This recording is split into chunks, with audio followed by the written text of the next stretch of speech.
Hey y'all, Shalonda with Shug Boutique, your resident teacher, fashionista, and boutique owner. And I'm coming back to y'all tonight with another video, and it's education related.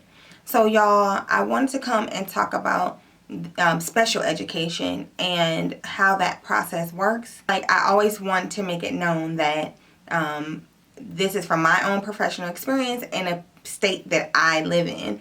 Things can be different in your state.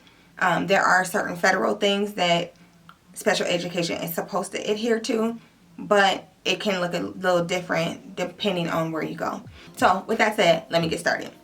So today, y'all, I want to talk in particular about special education jargon and acronyms. Y'all would not believe, unless you're a student who has received SPED, or a parent of a student who has received SPED, or you work in SPED, how much like jargon and language around special education there is. So I just kind of wanted to talk about that. So I'll go ahead and get started. So I will give like the name and then kind of some of the nickname or terms that we use in the school system.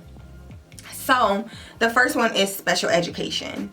Now, if you're in school or even not, you might hear special ed, or another way that we would abbreviate it is SPED. So we would write S-P-E-D.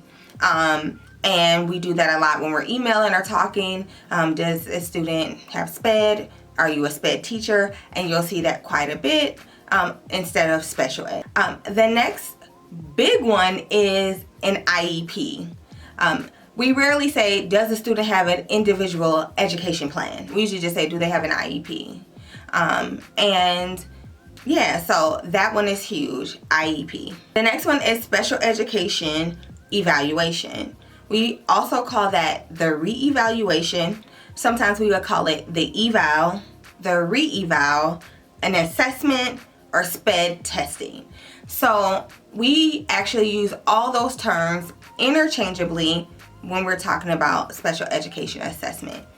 Eval, re-eval, and so on and so forth. So you might say, is the student getting testing right now? It could be said a many ways. Next one is general education. We also refer to that as gen ed. We also might call that mainstream. Okay, y'all, so the next term I want to talk about is federal setting. We might say fed setting, setting, or placement. So any of those words for us mean the same thing. And the federal setting has to do with the location or the placement where the student with an IEP is being taught. So there's many levels to the federal setting, but it is about a place or location. First one, I'm just going to go through each one. The first one is a setting 1. And this is typically about up to 20% of the time spent in special education. I have here, however, a fed setting 1 can and many times will take place completely in the gen ed setting. So for my school, for example, that's all fed setting 1 for the student with an IEP. What that's saying is that the student is getting special education services, but the student probably isn't being pulled out in any sort of way. And in my school, that is true. We push in. We serve the students typically in that gen ed classroom. However, a student in a fed setting 1 could leave maybe for like one class and go have maybe one class, or maybe there's some consultation going on. When I say pull for one class, I mean they're leaving their gen ed setting and maybe having one class in the special education setting. Setting 2 is between 21% up to about 60% in special education. So for example, a student may go to what we call a resource room for a couple class periods to get like academic support. That is usually what a setting 2 has looked like in my experience. Maybe the student has a full, I'm speaking of high school especially, although this isn't untrue for elementary. It's just that high school is where I've had most of my experience, except when I was a para. But my point in saying this is that maybe if a student has 7 classes in high school, maybe they take math and English in like a special ed room.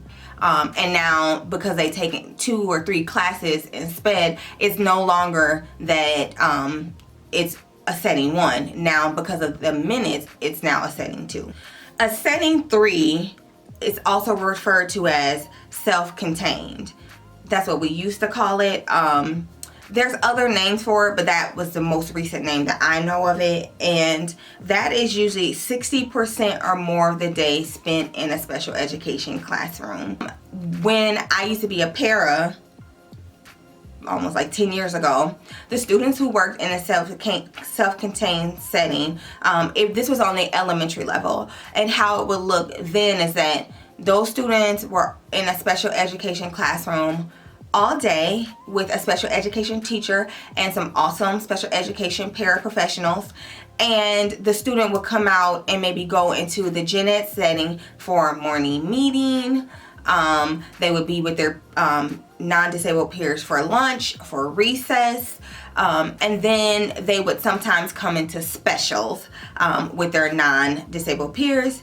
And a lot of times if there was like a party, so if there was like Valentine's Day, that party, the student wouldn't have a party in their class, their self-contained classroom, although they could do something special there. They would go where all the rest of their non-disabled peers were and enjoy that time with them in that gen ed setting. So that's how I've seen setting 3 work on the elementary level. Seeing it on the high school level is the only time I saw it for real was when I student taught, and those kids spent most of their time in the special ed classroom, except similarly, like maybe 1 or 2 of them went to math. Maybe they didn't have, you know, a difficulty in math, so maybe they went to the mainstream setting or even to like their resource setting.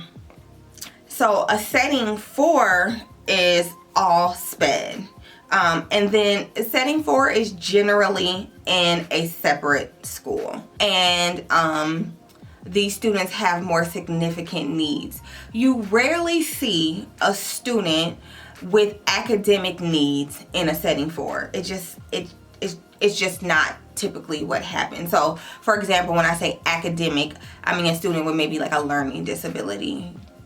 If that student has a learning disability, then they probably have some other disability as well. And you don't necessarily have to be a student with behavior challenges, like a student that is physically fighting. Because sometimes I think that's what people always think, although that is some of the students' behavior that you will see.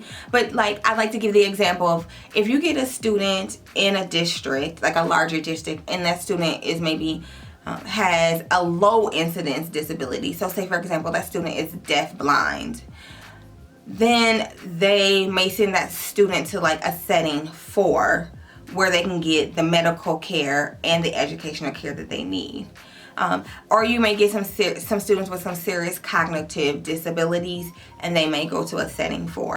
So there are more than 4 federal settings, but I just don't like. They teach you them in college, and then I just don't have enough experience with them to talk about them.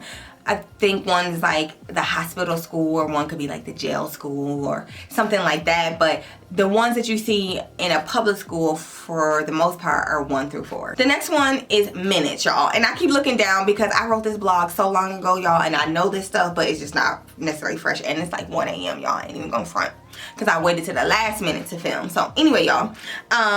So minutes, we do talk about minutes quite a bit, and minutes is related to federal setting and another thing called LRE. So, and I'll talk about, I think I have LRE on here. I do. Okay. So minutes is the amount of time a student gets. Amount of time a student gets in special ed. It says time includes related services. So I'm the special education teacher. I'm the case manager. So usually it's how much time the student would get with me or another teacher on the team, right?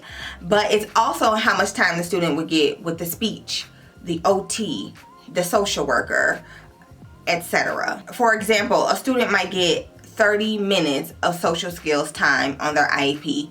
It could be 30 minutes per day. It could be 30 minutes per week. It could be 30 minutes consult, 30 minutes, okay? So that's how it would look on an IEP. And there is in the back of the IEPs, or however the IEPs are written in your state, it'll say minutes. And it'll calculate the minutes. And depending on how many minutes the student gets in special ed will determine the student's setting. The next one is case manager. Case manager is a special ed teacher assigned to a particular group of students.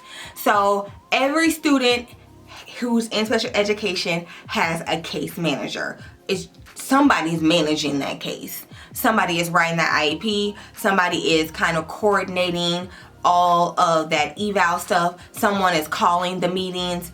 Somebody is keeping up with parents, or all that stuff is case managed, and it's usually by a special education teacher like myself.